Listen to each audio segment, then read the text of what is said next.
అప్పుల బాధలు వెంటాడుతున్నాయా? అయితే 6 JVR వారి జాతిరత్నాలు ధరించండి. హాయ్, వెల్కమ్ టు మనం టీవీ. నేను మీ మనోజ్. దాదాపుగా 6.5 ఏళ్ళ తర్వాత జగన్మోహన్ రెడ్డి గారు సిబిఐ నాంపల్లి కోర్టుకి హాజరైన పరిస్థితి. సో ఇలాంటి నేపథ్యంలో ఇటు భారీ ఎత్తున జనసందోహాల నడుమ జగన్ జగన్ అంటూ భారీ ఎత్తున కేకలు, పోలీసులకి ఒక రకంగా వాళ్ళని కంట్రోల్ చేయడం పెద్ద టాస్క్గా మారింది. సో ఇలాంటి నేపథ్యంలో జగన్మోహన్ రెడ్డి గారు కోర్టుకు టైం ఇచ్చారు. ఆ యొక్క షెడ్యూల్ రిలీజ్ చేసి 1 అవరే ఉంటాను అన్నట్టుగా ఒక ఇండైరెక్ట్గా సంకేతాన్ని ఇచ్చారు. దీన్ని ఎలా చూడొచ్చు, అసలు కోర్ట్ ప్రొసీడింగ్స్ ఎలా ఉంటాయి మాట్లాడదాం. మనతో పాటు ప్రముఖ పొలిటికల్ అనలిస్ట్ చందు శ్రీనివాస్ గారు ఉన్నారు. నమస్కారం సార్. నమస్కారం అండి. జగన్మోహన్ రెడ్డి గారు బేగంపేట ఎయిర్పోర్ట్లో దిగ్గానే సీఎం అన్నంతగా మాట్లాడుతున్నారు. ఆయన ఫ్యాన్స్ చాలా పెద్ద ఎత్తున వచ్చి సీఎం అన్నంతగా నినాదాలు చేస్తున్నారు. ఏంటి అసలు ఎలా చూడొచ్చు అంటారు? కోర్టుకే టైం ఇచ్చిన పరిస్థితిని ఎలా చూడొచ్చు? ముందు కోర్టుకి టైం ఇచ్చే ఇది ఎవరు ఈ దేశంలో లేరు. అది ఎక్కడో అలా వస్తుంది కానీ ఈ టైం నుంచి ఈ టైం ఉంటాను అనేది ఆయన షెడ్యూల్ రిలీజ్ చేశారు. షెడ్యూల్ రిలీజ్ చేసి ఏంటి 1 అవర్ వరకే ఉంటాను అన్నట్టుగా ఆయన గుర్తుపెట్టుకోండి సార్. ఇప్పుడు వరకు ఎవరు కూడా ఏ మాజీ ముఖ్యమంత్రులు కావచ్చు, పెద్ద పెద్దోళ్ళు కావచ్చు, ఎవరైనా కావచ్చు, కోర్టు దృష్టిలో ఎవరైనా సమానమే. అది సిబిఐ కోర్టు కావచ్చు, కింద స్థాయి కోర్టు కావచ్చు, సుప్రీంకోర్టు కావచ్చు, హైకోర్టు కావచ్చు. కోర్టు జడ్జి గారు చెప్పినట్టు ఆదేశాలకు అనుగుణంగా నడుచుకోవాల్సింది తప్పితే వాళ్ళకి టైం ఇచ్చే నాయకుడు ఇంతవరకు పుట్ల. అది కరెక్ట్ కాదు, అది కుదరదు. షెడ్యూల్ వాళ్ళు ఇచ్చారంటే ఆల్రెడీ కోర్టు ఇచ్చినది ఆ టైంలో వాళ్ళ లాయర్ చెప్పి ఉండొచ్చు. ఆ టైం ప్రకారం ఆయన షెడ్యూల్ రిలీజ్ చేసి ఉండొచ్చు. అంతే తప్పితే కోర్టుకి ఇచ్చేవాళ్ళు అనేది కరెక్ట్ కాదు. అది ఒకటి. ఈ నెల 1వ తారీఖు నుంచి 12వ తారీఖు ఆయన యూరోప్ వెళ్ళాడు. నన్ను మినహాయింపు ఉండి వర్చువల్ కావచ్చు, వీడియో కాల్ కావచ్చు అన్నా కానీ సిబిఐ వాళ్ళు అబ్జెక్షన్ చెప్పారు. కాబట్టి ఎట్టి పరిస్థితులు ఈరోజు హాజరవ్వాల్సిందే. మీరు చెప్పినట్టు 2020 జనవరి 10 తర్వాత ఫస్ట్ టైం దాదాపు అంటే 6 సంవత్సరాలు అవుతుంది. 6 సంవత్సరాలు అంటే 5 సంవత్సరాలు ఆయన అధికారంలోనే ఉండిపోయాడు. మనం చూసాము. 5 సంవత్సరాలు ఒకటే, తర్వాత సంవత్సరం అంటే 6.5 సంవత్సరాల తర్వాత వచ్చినట్టే. అధికారంలో నేను సమయం కేటాయించకపోవటం కావచ్చు, ఏదైనా కావచ్చు, ఆయన తరఫున వాయిదాలు జరుగుతూ ఉంది. స్టిల్ 12 ఇయర్స్ నుంచి బెయిల్ మీద ఉన్నాడు. 14 సంవత్సరాల నుంచి ఈ కేసు ఉంది. ఈ అభియోగాలు మనకు తెలిసిన అంశం. ఇప్పటివరకు మనకు తెలిసిన అంశం అయితే 33 కేసులు ఆయన మీద ఉన్నాయి. ఈడీ కేసులు కావచ్చు, సిబిఐ కేసులు కావచ్చు, అక్రమాస్తులు కావచ్చు. అంతే కదా. ఈడీకే దాదాపు 35,000 crores ఏమో ఉంది ఈడీ అటాచ్ చేసింది. సరే, ఏదేమైనా కానీ ఏమవుతుందంటే ఎందుకు ఇలా జరుగుతుంది న్యాయంలో అంటే ముఖ్యమంత్రిగా, మాజీ ముఖ్యమంత్రి కుమారుడుగా ముఖ్యమంత్రిగా చేసిన వ్యక్తికే ఇలాంటి వెసులుబాటు అనేది సామాన్యుడికి, మేధావులకి, విజ్ఞులకు కూడా ఎందుకు వస్తుంది అనేది అందరి నోట వినపడుతుందన్నమాట. అన్ని వేళ్ళు నిజంగా సిబిఐ, మీరు చెప్పినట్టు సిబిఐ వైపే చూపిస్తున్నాయి.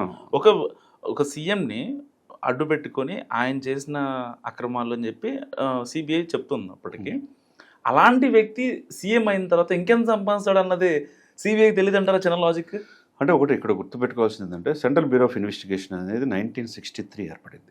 అది ఇండిపెండెంట్ బాడీ, సమర్థవంతమైన ఆఫీసర్స్ దాంట్లో ఉంటారు. సిబిఐ జేడీ గారు, లక్ష్మీనారాయణ లాంటి వ్యక్తులు కూడా ఉన్నారు, మన తెలుగు వాళ్ళు చేశారు. ఆయన ఏమో ఈ కేసులు నమోదైనవి. సరే, నమోదైన తర్వాత ఆయన జైలు జీవితం దాదాపు మనం సంవత్సరం పైన ఆయన గడిపింది మనకు తెలుసు. ఆ తర్వాత ఆయన జైల్లో ఉన్నప్పుడు షర్మిల గారు కావచ్చు, విజయమ్మ గారు కావచ్చు, పాదయాత్ర చేయటం. సరే, ఏదేమైనా కానీ ప్రజలు అల్టిమేట్గా ఏంటంటే ప్రజలు ముఖ్యమంత్రిగా, మాజీ ముఖ్యమంత్రి కుమారుడుగా, రాజశేఖర రెడ్డి గారి కుమారుడుగా జగన్ని చూశారు. ఆయన కుమారుడు కదా, ఇబ్బంది పెట్టారు, కేసులు పెట్టారు గతంలో అనేది ఆ సెంటిమెంట్ రీత్యా వాళ్ళు 151 సీట్లు తీసుకున్నారు. తీసుకున్న తర్వాత ఆ యొక్క అవకాశాన్ని అందిపుచ్చుకొని నాకున్న అధికారం ప్రకారం నేను కోర్టుకు హాజరు కాలేనని 5 సంవత్సరాల పీరియడ్లో ఇప్పుడు హాజరు కాల. ఇప్పుడు 2 సంవత్సరాలు అవుతుంది. అంటే దాదాపు ఆల్మోస్ట్ 1.5 year దాటిపోయింది ఈ కొత్త ప్రభుత్వం వచ్చి. ఇప్పుడు కూడా నేను ముఖ్యమంత్రి చేశాను కాబట్టి, మాజీ ముఖ్యమంత్రి కాబట్టి నాకు మినహాయింపు ఇవ్వండి అని చెప్పేసి అడిగినా సిబిఐలు ఇప్పుడు ప్రస్తుతానికి ఒప్పుకోలే. ఎన్నాళ్ళు మినహాయింపు అనేది. సరే, ఏదేమైనా కేసులు, ఛార్జ్షీట్లు 14-12 ఛార్జ్షీట్లు ఉన్నాయి. 150 మంది దాకా ఉన్నారు దీని మీద. నిందితులు వాళ్ళు ఇల్లు ఉన్నారు. విచారించాలా, త్వరితీకరించాలా. ఇది జగన్మోహన్ రెడ్డి గారి కేసునే కాదు సార్. భారతదేశంలో ఏంటంటే సఫిషియెంట్ కోర్ట్స్ లేవు, జడ్జెస్ లేరు, దీన్ని విచారించే టైము సరిపోట్లా. లక్షల నుంచి కోట్లు కేసులు పెండింగ్లో ఉన్నాయి. ఇప్పుడు లోక్ అదాలత్లని చెప్పి ఎందుకు పెడుతున్నారు? మెగా లోక్ అదాలత్లని సాధ్యమైనంత వరకు ఇది రాజీ చేసేసి చిన్న చిన్న కేసులు క్లోజ్ చేస్తూ ఉంటే తగ్గుతుంటాయి. ఆ టైం స్పెండ్ చేయాలి, ఇది చేయాలి. కాబట్టి ఇటువంటి కేసులు చాలా ఆర్థికపరమైన నేరాలు. ఈడీ, ఎన్ఫోర్స్మెంట్ డైరెక్టరేట్ ముడిపడి ఉంది, సిబిఐ ఎంటర్ అయ్యి ఉంది. అక్రమాస్తుల కేసు మాజీ ముఖ్యమంత్రి గారు కాబట్టి, మాజీ ముఖ్యమంత్రి కుమారుడు, ఈయన మాజీ ముఖ్యమంత్రి. ఇక్కడ చూడండి. కాబట్టి ఇక్కడ ఆ పాయింట్ ఆఫ్ వ్యూలో చట్టంలో ఆ యొక్క అవకాశాన్ని అందిపుచ్చుకొని వీళ్ళ లాయర్లు కావచ్చు, వీళ్ళ లీగల్ టీం కావచ్చు, ఇన్నాళ్ళు డ్రాగన్ చేస్తూ ఉంది. ఇప్పుడు తప్పదు అన్నట్టు ఉంది. ఇప్పుడు చూస్తూ ఉంటే పరిణామాలు ఇక మీద కోర్టుకి హాజరవ్వాల్సిందే వాయిదాల ప్రకారం. ఎటువంటి మినహాయింపు ఇవ్వము అనేది ఇదిగానే కోర్టు చూస్తుంది. కాబట్టి దాంట్లో భాగంగా ఈరోజు తప్పకుండా విచారించాలి, రావాల్సిందే డైరెక్ట్గా మీరు అన్నారు. కాకపోతే ఇక్కడ ఏంటంటే ఇంకా 11:30కి ఆయన ఎంటర్ అవుతాడు. సరే విచారించి ఏంటి పరిస్థితి, మళ్ళా వాయిదా వేస్తారా, లేకపోతే త్వరితగతిని ఈ తీర్పిస్తారా లేదా అనేది మనం చూడాలి. ఎందుకంటే న్యాయవ్యవస్థలో వెసులుబాట్లు ఉన్నాయి. అటు ఇప్పుడు దోషికి ఎటువంటివి ఉంటాయో నిర్దోషికి కూడా ఉంటాయి. ప్లేంటిఫ్కి డిఫెండెంట్కి ఇద్దరికి కూడా ఏంటంటే సమాన అవకాశాలు ఉంటాయి అది చెప్పుకుంటానికి. అల్టిమేట్గా ఏంటంటే కోర్టు కావాల్సింది ఏంటంటే సాక్ష్యాలు. కానీ దోషి నిర్దోషి అనే విషయంలో ఎందుకు ఫైనలైజ్ చేయలేకపోతున్నారు అంటారు? ఇన్ని సంవత్సరాలు తాత్సారం ఎందుకు అనుకోవచ్చు? అంటే దానికి సెంట్రల్ నుంచి సపోర్ట్ ఉండటం వల్ల ఇండైరెక్ట్ గా ఈ సిబిఐ కావచ్చు ఇన్వాల్వ్ అవ్వలేకపోతుందా? ప్రాపర్ కేవలం డిశ్చార్జ్ పిటిషన్లు వేస్తున్నారని ఒకే ఒక్క రీజన్ చెప్పి సిబిఐ తప్పించుకుంటుంది. కానీ సిబిఐ అఫీషియల్గా చెప్పకపోయినప్పటికీ, అంటే జగన్ దోషి ఆర్ నిర్దోషి చెప్పకపోయినప్పటికీ, ఈ కొన్ని A2 కావచ్చు, A2 నుంచి A30గా ఉన్న వాళ్ళు ఎవరైతే ఉన్నారో వీళ్ళందరూ డిశ్చార్జ్ పిటిషన్లు వేయటం వల్ల ఈ కేసులో తాత్సారం జరుగుతుంది అనేది అంటే వాళ్ళు సిబిఐ వాళ్ళు మాట్లాడుకునే మాట. కరెక్ట్ అంటే ఇక్కడ ఏంటంటే కోర్టులకి అవకాశం ఉంటాయి, అవుతుంది నిందితులకు కూడా అవకాశాలు ఉంటాయి. అవకాశాలు అందిపుచ్చుకుంటున్నారు వాళ్ళు. దాన్ని తగ్గట్టుగా ఎదుర్కొనే మెకానిజం శక్తి సిబిఐ దగ్గర కూడా ఉండాలి. ఇప్పుడు ఏంటంటే అల్టిమేట్గా సిబిఐ గట్టిగా వాదించలేకపోతుంది. సిబిఐ గట్టిగా ఉంటే ఈయన అరెస్ట్ చేసి ఇప్పుడు ఈ పాటికి లోపల వేయాలి కదా అని అందరి నోట మాట. అంటే ఆ టైము రావాలి ఏదైనా కానీ. ఇప్పుడు సిబిఐ అనేది ఎటువంటి ఇదే ఉండదు. ఇక్కడ అధికారంలో ఉంది. ఆ అధికారాన్ని అవకాశంగా 5 సంవత్సరాలు ఆయన ఉన్నాడు. ఇప్పుడు 2 సంవత్సరాలు కొత్త ప్రభుత్వం వచ్చింది. ఇప్పుడు ప్రతిపక్ష నాయకుడు ఈ దేశాలు వెళ్ళే పర్మిషన్ తీసుకోవాలి ఎక్కడికి వెళ్ళాలన్నా. స్టిల్ ఆయన 10 years నుంచి బెయిల్ మీద ఉన్నాడు. అవును కదా, ఇప్పటికీ బెయిల్ మీదే ఉంది. ఇది ప్రజాస్వామ్యంలో ప్రజలు ఎన్నుకున్నారు కాబట్టి ముఖ్యమంత్రి అయ్యారు. పాలన అందించి సంక్షేమ అభివృద్ధిని మర్చిపోయారు కాబట్టి కాదు అనుకొని 11 సీట్లకి పరిమితం అయిపోయారు. కాదు ఇప్పుడు మీరు చెప్పిన పాయింట్ ఆఫ్ వ్యూలో ఇంకోటి ఏంటంటే సీఎం జగన్ అంటారు. నేను అనేది అదే ఆ పాయింట్కి వస్తున్నా.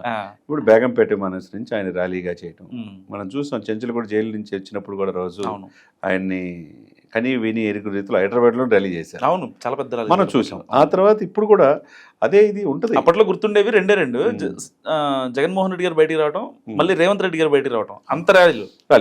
ఇక్కడ ఏంటంటే ఆ నాయకులు కూడా వాళ్ళ అభిమానులు ఉంటారు, కార్యకర్తలు ఉంటారు. ఎందుకంటే రాజశేఖర రెడ్డి గారి ముఖ్యమంత్రిగా చేశారు కాబట్టి ఆయనకున్న పేరు కావచ్చు, ఆ తర్వాత కుమారుడిగా ఆయన చూడాలని ఆశ కావచ్చు, ప్రజలకు ఉంటుంది. ఇక్కడ ఏంటంటే ఇక్కడ లా అండ్ ఆర్డర్ విషయంలో పోలీసులు కూడా రక్షణ కల్పించారు. అంటే సెక్యూరిటీ పాయింట్ రీజన్స్, మాజీ ముఖ్యమంత్రి కాబట్టి ఆయనకున్న అధికారులు ఆయన ప్రోటోకాల్స్ ఉంటాయి, ప్రోటోకాల్స్ పాటించాలి. అదేవిధంగా బేగంపేట ఎయిర్పోర్ట్ నుంచి వెళ్ళి ఏంటంటే సీఎం అనటం అనేది అది కొద్దిగా అత్యుత్సాహం కావచ్చు, ఏదైనా కావచ్చు. మళ్ళీ సీఎం జగన్ బయటకు వచ్చారు కాబట్టి ఇప్పుడు చూద్దామని ఆశ ఉంటుంది. రాబోయే 15 సంవత్సరాలు ఇక జగన్ సీఎం కాలేడని చెప్పి సాక్షాత్తు పవన్ కళ్యాణ్ గారు చెప్తున్నారు. మేమే ఉంటామని లోకేష్ చెప్తున్నాడు. ఇవన్నీ వీళ్ళు కూటమి కలిసి ఉండి కరెక్ట్గా వెళ్తే కనుక జగన్మోహన్ రెడ్డి గారికి అవకాశం లేదు అన్నట్టే కనపడుతుంది. ఇంకా ఏదైనా సీఎం కావాలంటే 3 సంవత్సరాలు ఆగాల్సిందే, ప్రజలు మనల్ని పొందాల్సిందే. వీళ్ళు ప్రజా వ్యతిరేకంగా పాలిస్తే ఎవరు చంద్రబాబు నాయుడు గారికి, పవన్ కళ్యాణ్ గారు కావచ్చు, లోకేష్ గారు కావచ్చు, వీళ్ళ మీద కూడా సేమ్ అటువంటి ఎలిగేషన్స్ వస్తే ప్రజలు మార్పు కోరుకొని వీళ్ళ మీద జగన్ గారే బెస్ట్ అనే భావన వచ్చినప్పుడే ఆ ఆశ కలిగిద్ది. బట్ ఆ అవకాశం ఇవ్వవు అని చెప్పేసి వీళ్ళు ఇది చేస్తున్నారు. ఇప్పుడు కోర్టులో ఏదైనా కానీ అండి, నేనేమని అంటే బేగంపేట విమానాశ్రయం అంటే ఓకే, ఆయన కోసం వస్తారు, ర్యాలీగా చేసుకోవచ్చు, ఓకే. కానీ కోర్టు పరిధిలో నాంపల్లి 144 సెక్షన్స్ ఇష్యూ చేశారు. కాబట్టి కోర్టులో ఇటువంటి స్లోగన్స్ ఇవ్వడానికి ఏ నాయకుడు కూడా హక్కు లేదు. కోర్టులో ఎవరైనా ఒకటే కదా. జడ్జి ఏమనిపిస్తుంది సార్, ఇప్పుడు కోర్టు ప్రొసీడింగ్ జరిగిన తర్వాత 1 hour అక్కడ వాదనలు జరిగిన తర్వాత ఆ లాయర్ ఏదో అందరూ అంటూ ఉంటారు, జగన్ జస్ట్ వెళ్ళి కనపడి వచ్చేస్తారు, ఏముండదు అక్కడ అని అంటూ ఉంటారు.